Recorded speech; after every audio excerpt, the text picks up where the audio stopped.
अस्सलाम वालेकुम व्यूअर्स, कैसे हैं आप सब। उम्मीद है खैरियत से होंगे। मैं Chaudhry Mohammad Afzal, CEO Nexus estate services Bahria enclave Islamabad office से मुखातिब हूँ और आप लोग देख रहे हैं नेक्सस स्टेट टीवी। और हमेशा की तरह कोई ना कोई वीडियो हम आपके लिए लेके आते रहते हैं और आज की वीडियो बहुत ही इंटरेस्टिंग है। स्पेशली जो मार्केट में लोग काम कर रहे हैं उनके लिए वैल्यूएबल इंफॉर्मेशन है और इस तरह से जो सेलर बायर हैं उनके लिए भी इसमें कुछ ना कुछ इन्फॉर्मेशन होगी इंशाल्लाह। उम्मीद है कि आप लोग वीडियो को मुकम्मल देखेंगे। तो आज हम एक छोटी सी वीडियो में डिस्कस करेंगे जो कॉमन मार्केट के अंदर मिस्टेक्स कह लें या झूठ बोले जाते हैं मार्केट में। स्पेशली सेलर्स की तरफ से भी मिस्टेक्स होती हैं और जो स्टेट एजेंट्स हैं उनकी तरफ से बहुत ज़्यादा मिस्टेक्स सामने आती हैं।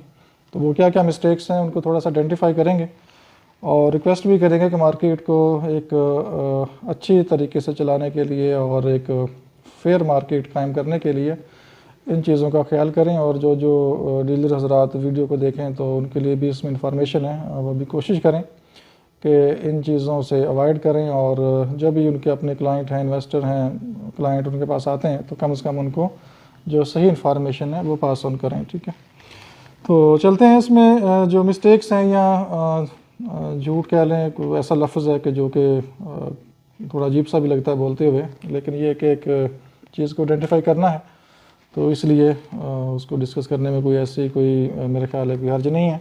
तो बहरहाल दो तरह की सिचुएशन होती हैं जब आपको ये झूठ बोलना पड़ता है मार्केट में या गलत बयानी करनी पड़ती है। और वो दो सिचुएशन ऐसी हैं, एक तो इंटेंशनली और एक अनइंटेंशनली। ठीक है, और मीन्स के एक तो आप इरादी तौर पर झूठ बोलते हैं और एक गैर इरादी तौर पर। तो क्या सिचुएशन है डिस्कस कर लेते हैं। सबसे पहले जो इंटेंशनली आप झूठ बोलते हैं वो क्या है।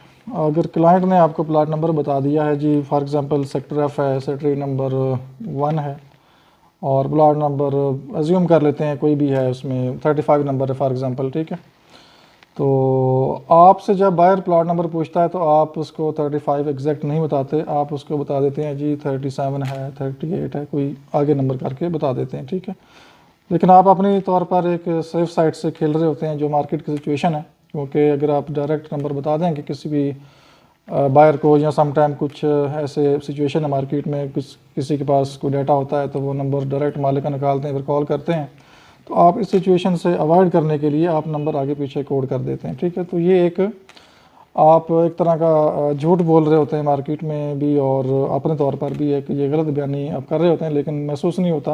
एक डील आपकी चल रही होती है, एक फ़्लो में आप होते हैं। अगर आप एग्जैक्ट नंबर नहीं बताना चाह रहे तो फिर आप ऐसा करेंगे, अगर नंबर 35 है तो आप 35 to 40 की रेंज बता दें किसी बायर को या जिसकी रिक्वायरमेंट है उनको बताएं कि इन नंबरों के अंदर प्लॉट नंबर होगा। ठीक है, ताकि आप कम से कम गलत बयानी ना कर सकें, सेफ हो जाएँ। ठीक है, तो सम टाइम ये होता है कि 35 नंबर है तो 35 प्लस माइनस नंबर आप कोड कर देते हैं, तो ये भी किसी हद तक आप कह सकते हैं कि चलिए ठीक है, नंबर प्लस माइनस का मतलब एक नंबर आगे भी हो सकता है, एक नंबर पीछे भी हो सकता है, तो ये भी एक आप टर्म यूज़ कर सकते हैं।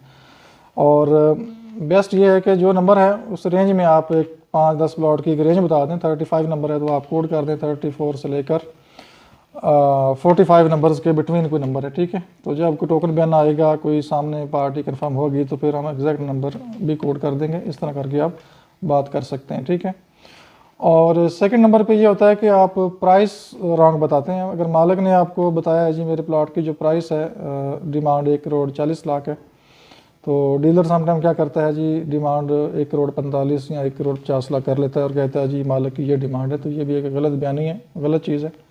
अगर मालिक ने आपको 1,40,00,000 बताया है तो आप 1,40,00,000 ही कोड करें बायर को। ठीक है, और बता दें कि जब मीटिंग होगी तो उसमें नेगोशिएशन होगी, 2 लाख हो जाए, 1 लाख हो जाए, वो डिपेंड करेगा क्या सिचुएशन बनती है। लेकिन कम से कम जो प्राइस आपको मालिक ने कोड की है तो वो अभी आप आगे कोड करें। और इसके बाद ये है कि बायर समटाइम पूछ लेते हैं जी प्लॉट आपके पास डायरेक्ट है, और आपके पास डायरेक्ट नहीं होता, लेकिन आप कह देते हैं जी मेरे पास डायरेक्ट है। ठीक है, जब मीटिंग का टाइम आता है, डील का टाइम आता है, तो बीच में 2-3 लोग भी साथ होते हैं, तो उस टाइम भी फिर आपकी ये जो चीज़, ये इन्फॉर्मेशन होती है, ये गलत साबित हो जाती है और जो क्लाइंट है, बायर है, वो आपसे मायूस होता है। तो अगर आपके पास डायरेक्ट है तो आप बता दें जी मेरे पास डायरेक्ट है। अगर आपके पास डायरेक्ट नहीं है, वन डाउन है, तो आप सीधी बात करें जी वन डाउन है, डायरेक्ट नहीं है, लेकिन आपकी मीटिंग कोशिश करेंगे हो जाए। अगर 2 चैनल हैं, 3 चैनल हैं, तो भी आप बता दें कि हमारे पास वन डाउन नहीं है, 2 डाउन है, 3 डाउन है, 2-3 लोग हैं बीच में, लेकिन हम कोशिश करेंगे कि आपकी डील जो है वो आमने सामने हो जाए। बाकी आपकी जो मजदूरियों का मसला है वो ऑलरेडी वीडियोस में डिस्कस कर चुका हूँ। या तो आप सेलर से बात कर लें या आप परचेज़र से बात कर लें, ठीक है। या फिर अपना जो कमीशन है 1% उसको आप अपने सब जितने भी लोग हैं, 2 हैं 3 हैं, उसमें डिवाइड कर लें और एक डील को आप मैच्योर कर लें। तो वो मैं ऑलरेडी वीडियोज़ में डिस्कशन कर चुका हूँ। उसके बाद ये होता है कि जब किसी बायर ने आपसे एग्रीमेंट के हवाले से पूछा है कि डायरेक्ट एग्रीमेंट मालिक से हो जाएगा, तो आप कह देते हैं जी एग्रीमेंट हो जाएगा। लेकिन जब डील ब्याने का टाइम होता है, उस टाइम जब एग्रीमेंट का टाइम आता है, तो फिर आप एग्रीमेंट डायरेक्ट मालिक से नहीं करवाते, किसी डीलर के साथ करवा रहे होते हैं, या बीच में कोई और लोग होता है या उसका रिलेटिव होता है तो उसके साथ करवा रहे होते हैं। तो ये भी एक गलत चीज़ हो जाती है। अगर ऑलरेडी आपको पता है कि मेरे पास डायरेक्ट नहीं है प्लॉट, मालिक से एग्रीमेंट नहीं हो सकता, तो आप फर्स्ट टाइम ही बता दें कि उसके रिलेटिव से होगा, उसके भाई से होगा, या किसी और स्टेट एजेंट के साथ आपका एग्रीमेंट होगा, मालिक से एग्रीमेंट नहीं हो सकता। तो एक चीज़ आप पहले ही क्लियर कर लें।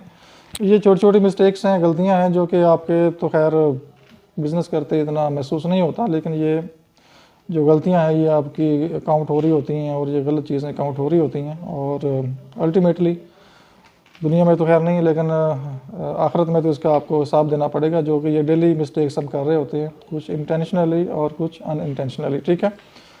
और फिर ये होता है कि जब प्लाट लोकेशन समटाइम क्लाइंट आपसे पूछता है, बाहर पूछता है, आपने प्लाट विजिट किया होता है, आपको सारा पता होता है कि यहाँ पे फिलिंग है, हाइट है, लिटिगेशन है, ये नॉन डेवलप है, होल्ड एरिया है, लैंड क्लियर नहीं है, 100 मसले मिसाइल होते हैं प्लॉट के, पोजेशनेबल है, पोजेशन पेड है, नॉट पेड है, ठीक है, लोकेशन कैसी है। तो जब क्लाइंट आपसे चीज़ें पूछता है तो कम से कम आपको ये सारी चीज़ें जो आपने ऑन ग्राउंड देखी हैं ये आपको बता देनी चाहिए। बाकी नीचे फिलिंग साफ आ रहा है, जब सॉइल टेस्ट होगा, रिपोर्ट आएगी तो पता चलेगा। बाकी जो आपकी असेसमेंट होती है, आसपास जो घर बने होते हैं उनसे देख के आइडिया हो जाता है, या लोकेशन कटिंग आपके सामने हुई होती है, उसके ऊपर जब प्लाट आते हैं तो आपको पता होता है हाइट एरिया है, कटिंग एरिया है, आपको पता होता है नीचे डाउन खाई थी, फिलिंग हुई है। तो आपको ये सारी चीज़ें 90% पता होती हैं लोकेशन के बारे में। तो कोशिश करें कि आपको जो एग्जैक्ट लोकेशन का या जो उस प्लाट की सिचुएशन है, जो भी आपको आइडिया है, आप फेयरली, क्लियरली, ट्रांसपेरेंट तरीके से आप बता दें। ये नहीं है कि प्लाट फिलिंग के ऊपर है तो आप कहें जी सॉलिड है, हाइट के ऊपर है, ठीक है, प्लाट लिटिगेशन में आप कह दें जी क्लियर है, ठीक है। और इस तरह से प्लाट के अंदर पोजेशन यूटिलिटी चार्जेस पेड नहीं है तो आप कह दें जी पेड है। तो सारी चीज़ें पहले मालिक से वेरीफाई कर लें, उसके बाद जो प्लाट की लोकेशन ऑन ग्राउंड है उसको आप देख लें, तसल्ली कर लें, और अकॉर्डिंगली फिर आप सारी इन्फॉर्मेशन बायर को पास ऑन करें, ठीक है। और कुछ जो अनइंटेंशनली आपको झूठ बोलना पड़ता है या मिस्टेक आपसे होती है, वो समटाइम मालिक की तरफ से भी होती है। मालिक या तो प्लाट नंबर गलत बता रहा होता है आपको, ठीक है, प्लाट नंबर 35 है तो आपको वो 37 बता देगा, क्योंकि आजकल सेलर भी थोड़े से होशियार हैं, एक्टिव है, वो भी समझते हैं चीज़ों को, ताकि मार्केट में प्लाट ख़राब ना हो या नंबर एग्जैक्ट ना जाए, तो वो प्लाट नंबर आगे पीछे कोड करते हैं, बताते हैं, ठीक है। तो इस सेंस में आपकी मिस्टेक नहीं है, ये मालिक की तरफ से ही आपको इन्फॉर्मेशन आई है और आपने आगे पास ऑन की है, तो इसमें आपका कसूर नहीं है। ये फिर सेलर का कसूर है या उसका जो भी मामला है वो सेलर के साथ है, तो डीलर का इसमें कोई ऐसी कोई गलती नहीं है, ठीक है। इस तरह से प्राइस समटाइम मालिक पहले बताता है जी 1,40,00,000 का प्लाट है, और 2 दिन बाद वो कहता है जी 1,50,00,000 का प्लाट है या 1,45,00,000 का प्लाट है, ठीक है। और जो स्टेट एजेंट है उसने ऑलरेडी वो प्राइस आगे कोड की होती है क्लाइंट को, ठीक है। और फिर जब वो सेकंड टाइम या ऑफर आती है या डील मैच्योर होने लगती है, तो जब वहाँ पे वेरिएशन आती है प्राइस में, तो बायर फिर स्टेट एजेंट को कसूरवार ठहराता है कि जी आपने गलत बताया था। हालांकि ये गलती सेलर की तरफ से होती है कि उसने प्राइस को चेंज कर लिया है 1-2 दिन में। तो ये जो मिस्टेक है ये भी सेलर की तरफ से है, इसमें डीलर का कसूर नहीं है। और कुछ चीज़ें ऐसी होती हैं प्लॉट के अंदर पोजेशन यूटिलिटी पेड ही नहीं होता, ठीक है, बुलेवार्ड पेड नहीं होता, कैटेगरी चार्जेस नॉट पेड होते हैं, लेकिन जो सेलर है कह रहा होता है जिसमें ऑल ड्यूज़ क्लियर है, और सेलर ऑल ड्यूज़ समझ रहा होता है कि जो इंस्टॉलमेंट है वो ऑल ड्यूज़ हैं। लेकिन आजकल जो मार्केट में ट्रेंड है वो ये है कि possession utility boulevard category paid के साथ ऑल पेड कंसीडर होता है, और समटाइम मैप चार्जेस भी पेड होते हैं तो भी ऑल पेड कंसीडर होता है, ठीक है। इसलिए जब भी आप डील को स्टार्ट करें, प्लॉट सेल करना है मार्केट में, तो पहले स्टेटमेंट मंगवाएं सेलर से, उसको चेक करें, और अगर पुरानी स्टेटमेंट है तो फ्रेश स्टेटमेंट बहरिया से निकलवाएं और उसको देखें प्रॉपर कि उसमें कौन से चार्जेस रहते हैं, कोई सरचार्ज है, कोई कैटेगरी चार्जेस हैं, कोई पोजेशन के यूटिलिटी चार्जेस रिमेनिंग हैं, तो वो पहले आप क्लियर करें। और जब सारी चीज़ें क्लियर हो जाएं तो फिर आप चीज़ें आगे मार्केट में डीलर्स को बतानी है या किसी बायर को बतानी है, तो वो चीज़ें आप फिर एक्यूरेट करके उसको आगे कोड करें ताकि जो आपकी इन्फॉर्मेशन आगे जाए बायर के पास या किसी डीलर के पास, वो इन्फॉर्मेशन एक्यूरेट हो और आपको उसके बाद किसी किस्म का कोई मसला दरपेश ना हो और किसी गलत इन्फॉर्मेशन की वजह से आपकी जो मार्केट में रेपुटेशन है वो ख़राब ना हो। ठीक है, तो ये बहुत ज़रूरी चीज़ें हैं। ये छोटी छोटी चीज़ें हैं लेकिन काफ़ी लोग इस चीज़ को इग्नोर करते हैं। हो सकता है वीडियो देखने के बाद कोई अपनी करेक्शन करे और सही इन्फॉर्मेशन जो है वो पास ऑन करें, क्योंकि मार्केट के अंदर आप सही इन्फॉर्मेशन पास ऑन करेंगे तो एक नेचुरल चीज़ है, कुदरती तौर पर आपके रिज़्क में एक बरकत आएगी और एक आपका जो बिज़नेस है वो अच्छे तरीके से ग्रो करेगा। ज़रूरी नहीं है कि गलत बयानी करके ही बिज़नेस आपने ग्रो करना है, लेकिन एक जो लॉन्ग लास्टिंग है, एक सही इन्फॉर्मेशन आप देंगे, एक सही बिज़नेस करेंगे फेयर तरीके से, तो उसमें बरकत भी होगी और वो लॉन्ग लास्टिंग होगा। ठीक है, और आपको पता भी नहीं होगा कि कहाँ कहाँ से आपको रिज़्क आ रहा है, किस किस तरह से आपकी डील्स हो रही हैं। लेकिन अगर आपकी नीयत साफ़ होगी, फेयर तरीके से काम करेंगे, तो आपको इसमें फ़ायदा होगा इंशाल्लाह। कोशिश करता हूँ कि 4-5 मिनट के अंदर वीडियो को मैं क्लोज़ करूँ, लेकिन वो इन्फॉर्मेशन बातें इतनी होती हैं कि वो वीडियो का टाइम ज़्यादा हो जाता है और आप लोग देख रहे होते हैं कि मैं जब बात करता हूँ तो नॉर्मल जो लोगों का स्टाइल होता है वो थोड़ा सा स्लो स्लो बोलते हैं, लेकिन मैं जो टाइम ड्यूरेशन होती है उसमें काफ़ी बातें आपसे कर जाता हूँ और जो स्पीकिंग स्टाइल है थोड़ा सा वो भी फास्ट होता है। आप लोग देखते हैं, लेकिन होपफुली आप लोगों को समझ चीज़ों की आ जाती होगी और कोशिश करते हैं कि कम से कम वीडियो को रखें, लेकिन फिर भी वीडियो लेंथी हो जाती है। तो बहरहाल अपना बहुत सा ख्याल रखिए, हमें इजाज़त दीजिए, अल्लाह हाफिज़।